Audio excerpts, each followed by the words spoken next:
군장 태을과 마주 앉은 파로는 마음속으로 조바심이 일었지만 꾹 참고 태을이 먼저 입을 열기만을 기다리고 있었다. 안부 인사를 나누고 이런저런 주변 얘기거리를 늘어놓다가 정작 해야 할 말이 나올 시점에서는 태을이 헛기침으로 말을 끊곤 했다. 파로가 찻잔을 다 비울 때까지 빙빙 말을 돌리던 태을은 파로가 그만 일어서 가려고 하자 조심스럽게 가슴속에 숨겨둔 말을 꺼냈다. 만나자고 한 것은 다름이 아니라 며칠 후 왕께서 저희 고을에 행차하십니다. 파로는 들었던 엉덩이를 다시 바닥에 내려놓으며 태을의 말에 귀를 기울였다. 저희 고을로서는 둘도 없는 영광이지요. 거기까지 말을 마친 태을은 이미 다 식어버린 차를 한 모금 들이켜고는 말을 이었다. 그런데 왕께서 행차하시는데 저희 고을에 마땅히 대접하거나 내놓을 것이 없어서 말입니다. 태을은 물끄러미 파로를 쳐다보았다. 무슨 말씀이신지. 파로는 말끝을 흐리며 태을의 다음 말을 재촉했다. 을의 따님의 나이가 몇이나 되는지요? 파로는 태을이 얘기 도중 뜬금없이 딸의 나이를 물어오는 게 어딘지 석연치 않았지만 순순히 대답했다. 올해 16이오만. 태을은 잠시 뜸을 들이더니 침착하게 말했다. 왕께서 우리 고을에 행차하시면 따님을 진상하는 게 어떨까 해서요. 파로는 자신의 귀를 의심했다. 저자가 금덩이보다 더 귀한 내 딸 벽화를 왕께 올리는 진상품쯤으로 치부하다니. 부하를 사귀며 얼굴이 굳어져가는 파로를 쳐다보며 태을이 말을 이었다. 생각해 보십시오. 일만 잘 되면 따님은 왕의 총애를 받아 대궐로 들어갈 수 있을 것이고 또 듣기 싫소. 사람을 어떻게 보고 그런 소리를 함부로 하시오. 네, 오늘 얘기는 못 들은 걸로 하겠소. 파로는 태을이 더 뭐라 말을 꺼내기 전에 얼른 자리를 박차고 일어나 밖으로 나와 뒤도 돌아보지 않고 집으로 돌아왔다. 그날 밤 파로는 잠을 이룰 수가 없었다.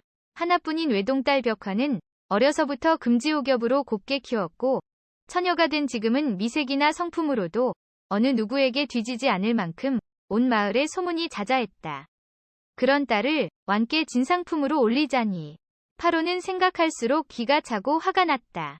군장 태을이 분명 자신을 얕잡아 보고 이런 일을 꾸민 것이라 생각하니 더욱 부하가 치밀었다.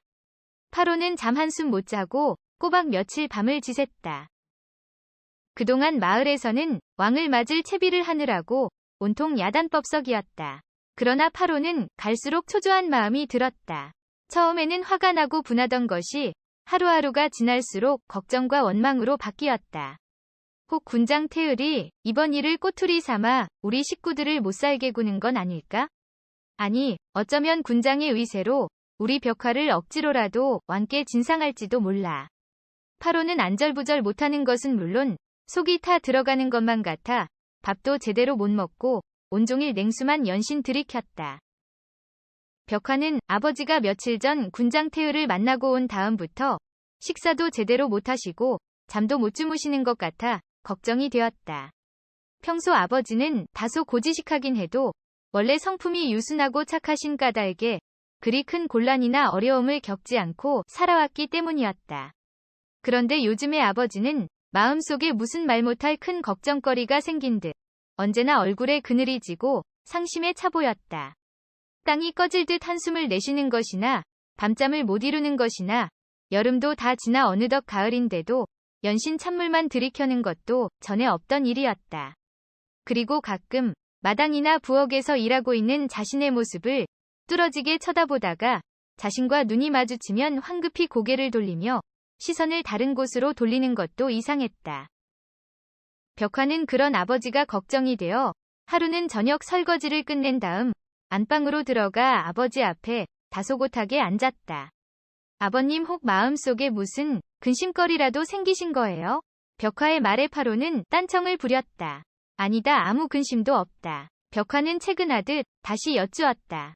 아버님, 무슨 일인지 말씀해주세요.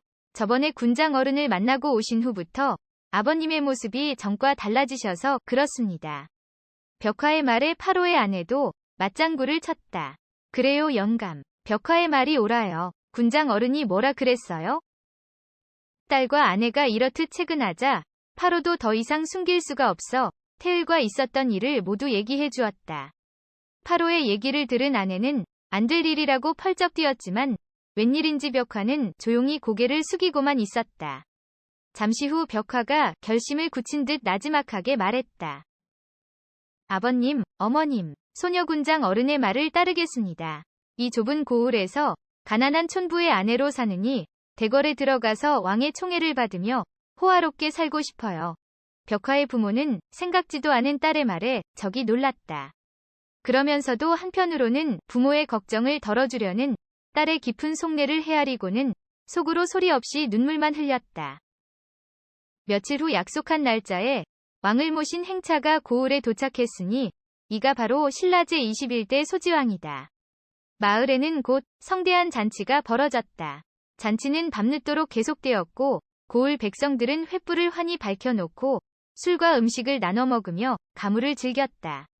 소지왕도 오랜만에 편안한 심정으로 신하들과 술잔을 돌리며 얼큰한 흥취에 젖어들었다. 술자리의 분위기가 한껏 고조되었을 무렵 고을의 군장 태을은 소지왕 앞에 고을의 진상품을 바쳤는데 정성스레 포장한 큰 함이었다. 신하들은 상당히 부피가 큰 함을 보고 어떤 물건일까 하는 표정으로 어명이 떨어지기만을 기다렸다. 소지왕은 술 한 잔을 쭉 들이켜고 난 후 한 신하에게 함을 열도록 명했다. 명을 받은 신하는 서둘러 함을 싼 보자기를 풀고 함 뚜껑을 열었다. 그런데 이게 웬일인가? 함 속에서 나온 것은 곱디 고운 처녀였다. 첫눈에 보기에도 미색이 출중했을 뿐더러 아리따기가 이루말로 표현하기 어려웠다. 소지왕을 비롯하여 좌중에 앉은 신하들은 홀린 듯 함 속에서 나온 처녀를 바라보았다. 처녀는 수줍은 듯 눈을 내리깔고 홍조 띤 얼굴로 가만히 서 있었다. 소지왕의 황홀해하는 표정을 곁눈질로 훔쳐본 태을이 뭐라 말을 하려는 순간 왕의 엄명이 떨어졌다. 지금 당장 대궐로 돌아가겠다.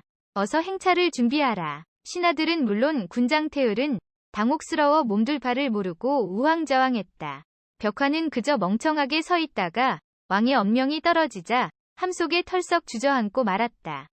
소지왕이 버럭 역정을 내며 대궐로 돌아가는 바람에 어쩔 수 없이 집으로 다시 돌아오게 된 벽화의 마음은 반반이었다. 왕의 후궁이 되어 대궐로 들어가지 않은 것이 기쁘기도 했지만 한편으론 무슨 우환이라도 있지 않을까 싶어 마음을 졸였다. 그것은 벽화의 부모도 마찬가지였다. 하루가 지나고 이틀이 지났다. 그리고 10여일이 지나도록 별다른 일이 일어나지 않자 벽화와 그 부모도 그제서야 안심을 했다. 초가을 따가운 햇살이 조금씩 짧아져가는 9월 중순 어느 새벽, 환한 보름달이 천지 사방을 은은하게 비추며 점차 서쪽으로 흘러가고 있을 때였다. 난데없이 문 밖에서 인기척이 났다.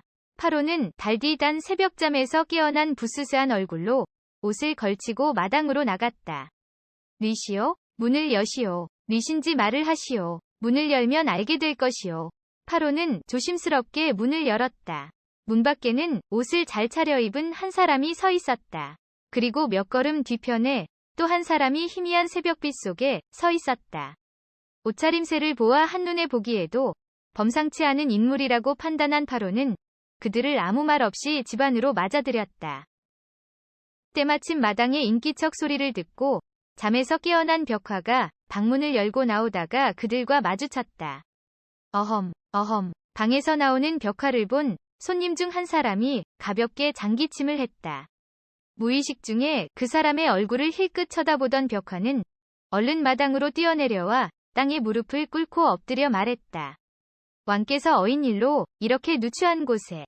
그와 동시에 파로도 무릎을 꿇고 엎드렸고 안방에서 그 소리를 들은 파로의 아내도 얼른 마당으로 내려와 소지왕 앞에 무릎을 꿇었다. 문을 두드렸던 남자가 입을 열었다. 왕께서 여기에 온 연유를 잘 알 것이오. 그러니 알아서 잘 모시도록 하시오. 그런 다음 남자는 소지왕에게 허리를 숙이며 말했다. 폐하, 소신은 궐로 돌아가 폐하께서 몸이 불편하시어 오늘 하루는 국사를 잠시 물리시고 쉬신다고 전하겠습니다. 어험, 그 말에 소지왕은 다시 헛기침만 할 뿐이었다. 파로는 얼른 소지왕을 벽화의 방으로 모시고 들어갔다. 파로의 아내는 정성껏 벽화의 몸단장을 시켰다. 단장을 끝낸 벽화가 고운 자태로 방으로 들어가 소지왕 앞에 다소곳하게 앉자 그때까지 한마디도 하지 않던 소지왕이 입을 열었다. 내가 대궐로 그냥 돌아가서 서운했느냐? 벽화는 얼굴을 붉히며 말이 없었다. 너무 서운해하지 마라. 내 너의 미색에 한눈에 반했으나 주위 눈도 있고 해서 그냥 돌아갔노라. 그러나 내 오늘 너를 다시 찾은 것은 너를 이제부터라도 평생 내 곁에 두고자 함이니 지난 일을 잊고 내 마음을 받아다오. 여전히 아무런 대답도 하지 못한 채 고개를 떨구고 앉아있던 벽화는 소지왕의 정성 어린 말에 가만히 눈시울을 붉혔다. 진주처럼 영롱한 눈물을 흘리는 벽화를 품에 안고 소지왕은 어린아이를 다독거리듯 그녀의 등을 토닥토닥 두드렸다. 이윽고 방이 불은 꺼지고 한 번 닫힌 방문은 다음날 정오까지 열릴 줄을 몰랐다. 이렇게 해서 벽화는 소지왕의 후궁이 되었고 이 일은 신라 역사상 두고두고 회자되는 아름다운 이야기로 남아있다.